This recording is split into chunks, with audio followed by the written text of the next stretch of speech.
اس روایت کو اپنے مطلب پلے سے باندھ لیں. میرے سر پہ آپ کا ہاتھ ہوگا تو بہت کچھ ہو جائے گا اور میری بھی قسمت چمک جائے گی. مجھے اپنا مرید کر لیں آپ. الصلاۃ والسلام علیک یا رسول اللہ الصلاۃ والسلام علیک یا رسول اللہ وعلی آلک واصحابک یا حبیب اللہ وعلی آلک واصحابک یا حبیب اللہ. لا الہ الا اللہ لا الہ الا اللہ محمد الرسول اللہ محمد رسول اللہ صلی اللہ تعالی علیہ وآلہ وسلم. صلی اللہ تعالی علیہ وسلم. توبہ کرتا ہوں میں توبہ کرتا ہوں میں اپنے تمام پچھلے گناہوں سے اور وعدہ کرتا ہوں میں کہ آئندہ شریعت پر چلوں گا بد مذہبوں اور برے لوگوں کی صحبت سے بچتا رہوں گا. نماز روزے کی پابندی کرتا رہوں گا. ماں باپ کی نافرمانی جھوٹ غیبت چغلی وعدہ خلافی گالی گلوچ فلمیں ڈرامے گانے باجے بے پردگی وغیرہ گناہوں سے بچتا رہوں گا. یا اللہ میری اس توبہ کو قبول فرما اور مجھے میرے وعدے پر ثابت قدم رکھ.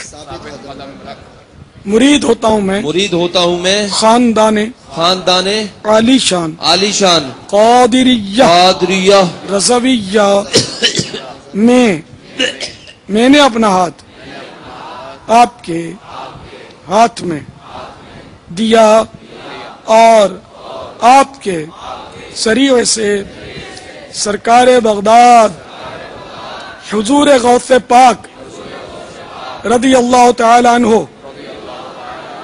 کے ہاتھ میں دیا. اے اللہ مجھے جناب غوث اعظم کے مریدوں میں قبول فرما اور کل قیامت میں غوث پاک کے غلاموں میں اٹھا. صلاۃ والسلام علیک یا نبی اللہ وعلی آلک واصحابک یا نور اللہ.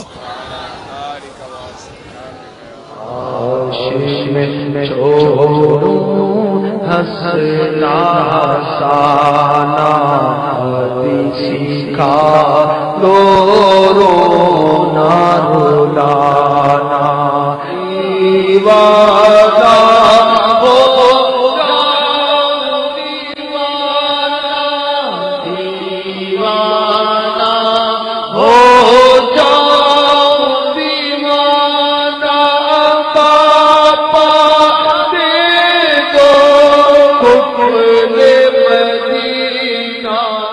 بس دل میں میرے یہ تھا میں حضرت صاحب کو ایک بار آنکھ بھر کے دیکھ لوں. جو اللہ سے ملا دیتے ہیں اللہ والے جو اللہ سے ملا دیتے ہیں.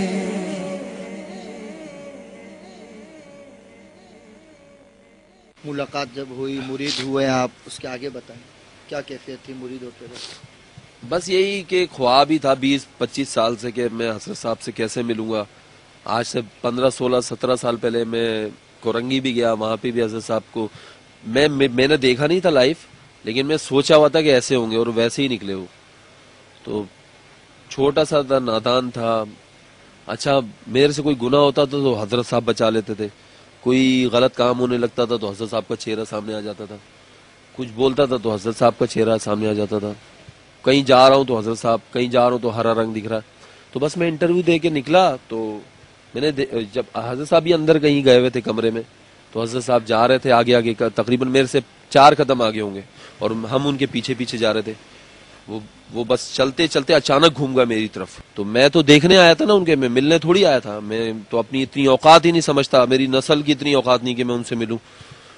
تو بس وہ اچانک مڑ گئے، مڑ کے میرے کو اس طریقے سے کرنے لگے آج گلے لگنے کے لیے. عادت میری ہو چپ رہنا بابا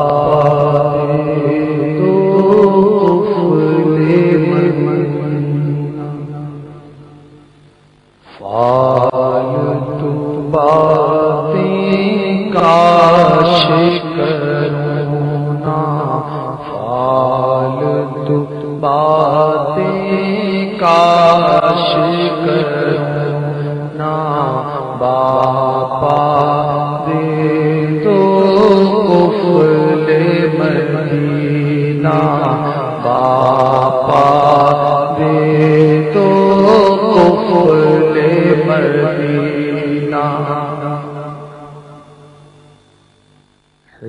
پھر ٹھنڈا ہو گیا تھا سمجھو، میرا سب دل کی دھڑکن وڑکن سب ختم ہو گئی تھی. کیونکہ ہم تو اولیاء کرام کے ماننے والے نا، بزرگان دین کے ماننے والے. ہم سے کیا خطا ہو جائے، کیا گناہ ہو جائے، اللہ تبارک و تعالیٰ کا ہم پہ سے کرم ہٹ جائے، ہم اسلام سے خارج ہو جائیں، کوئی ایسی غلطی، اللہ تبارک و تعالیٰ معاف کرنے والا ہے. لیکن ایک زندہ ولی ہے اس کائنات پہ، اس دنیا پہ بہت بڑا احسان ہے.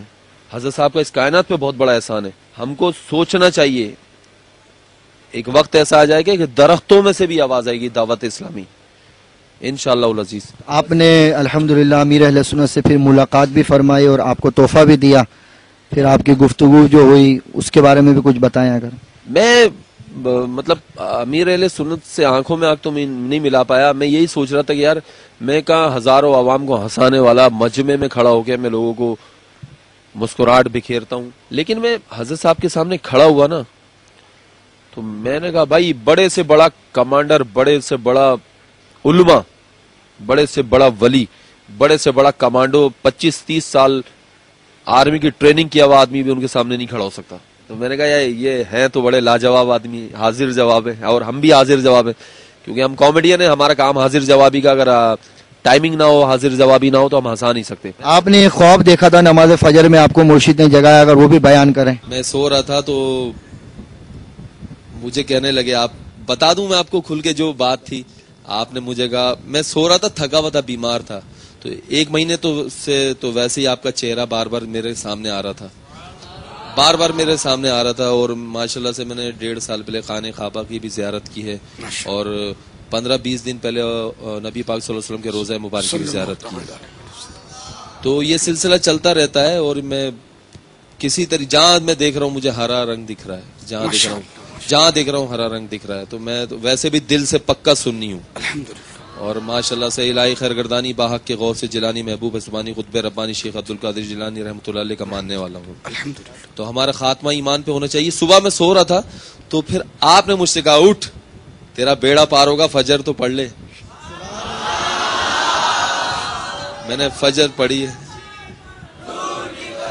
تو بس یہ آپ کی دعا چاہیے، بس میرے لیے دعا کریں کہ بس اللہ تبارک و تعالیٰ، ہم آدمی تو ہیں، ہمیں انسان بنا دے اللہ تعالیٰ. بس آپ نے دعوت اسلامی کے مرکزی مجلس شورا کے نگران حاجی عمران اتاری سے بھی ملاقات کی، انہوں نے بھی آپ کو ترغیب دلائی. مزید آگے کا کیا ذہن ہے آپ کا؟ تو بس یہ عمران اتاری صاحب بہت اچھے انسان ہیں، نفیس انسان ہیں، بہت اچھے آدمی ہیں. ان سے بھی دوستی کا سلسلہ چلتا رہے گا، بنتا رہے گا انشاءاللہ تعالیٰ. اور آپ لوگوں سے بھی ہم یہی کہیں گے، جتنے بھی لوگ ہمیں ٹیلی ویژن کی اسکرین پہ دیکھ رہے ہیں، ایک لمحے کے لیے سوچئے گا ضرور. تکیہ پہ سر رکھ کے بہت ساری چیزیں دیکھتے ہیں، بہت سارے چینلز دیکھتے ہیں، بہت سارے لوگوں کو دیکھتے ہیں، بہت سارے نیوز پیپر پڑھتے ہیں. لیکن ایک لمحے کے لیے سوچئے گا ضرور کہ دنیا کا سب سے عقل مند آدمی پتہ ہے کون ہے؟ جو موت کی تیاری موت سے پہلے